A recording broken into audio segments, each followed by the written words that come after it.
कथी बिनु सुनाया डढ़िया कथिया बिनु आंगन हो मैया।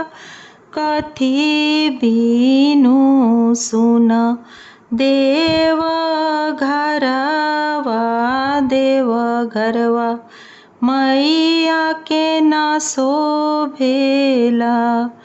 ए मैया कथी बिनु सुन देव घरवा देव घरवा मैया के ना शोभेला।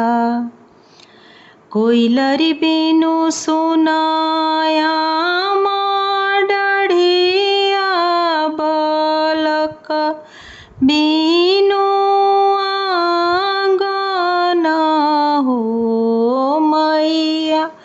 रौरा बिनु सुन देव घरवा देव घरवा मैया के ना शोभेला।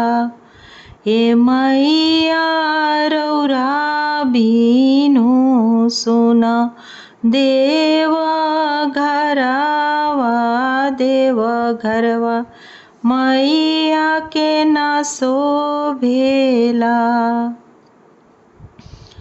कोइलरी बोले आम डढ़िया बालक ढूरे आंगन हो मैया।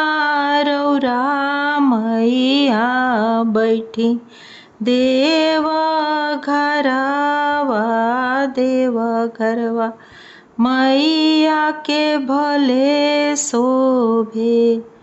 ए मैया रौरा मैया बैठी देव घरवा देव घरवा मैया के भले शोभे।